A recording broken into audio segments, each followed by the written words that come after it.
Pag bumili ka nito natong flat seat guys na pang-click. Yan yung natong flat seat.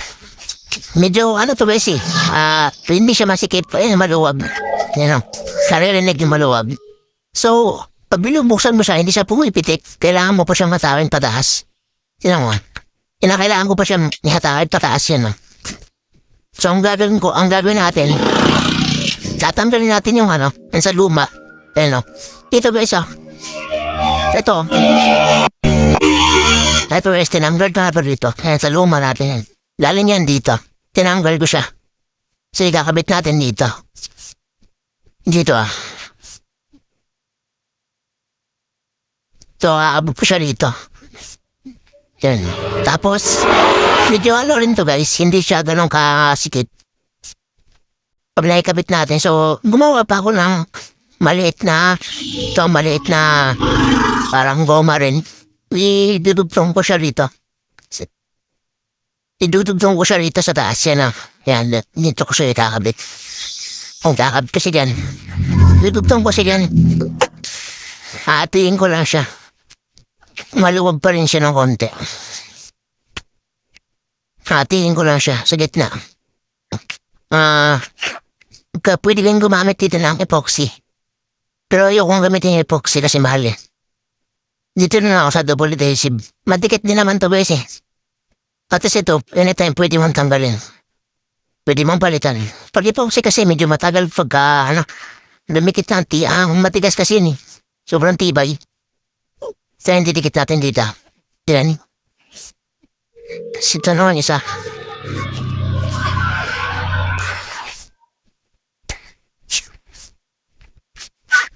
Pampasikip lang to guys para pagka sa natin yung pinindot natin yung seats ng ng sa upuan, compartment. Pumipitik siya ng patilagaya ng bago pa. Then, yan, didikit natin si Jan. Yan. Takapin isa. Yan. So, tatry natin kung pipitik niya siya. Palagay sa'yo Tama palagay sa'yo. In-improvise ko lang to. Bag siya tapos nilagyan ko lang tornilyo dito. Panabit ko para lagayan ng mga papel. Papel ang motor yan. Kaya sa'yo maglagay ng wallet dyan. Kakabit na natin.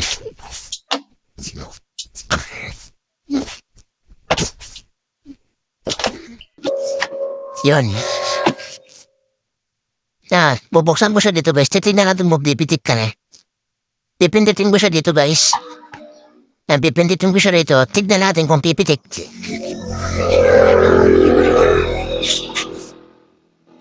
Yan. Pumitik na siya guys. Narinig niya. Pumitik siya. Ulit natin. Yan. Pipinditin ko ulit siya guys Yan. Diba? Hindi na siya kailangan buksan ng kailangan natawin. So, pumipitik siya. Didiin nyo na. Kailangan nyo lang siya. Idiin. Pag isasara.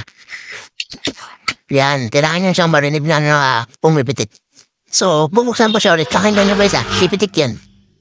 Yan. Tanggal nyo yung kamay ko. Yan. Pumipitik na siya. Okay? So, ganun lang guys. Bibili ka ng natong flat set. So, kukunin nyo yung luma dun sa Okay? So, yan lang guys. Hanggang dito na lang.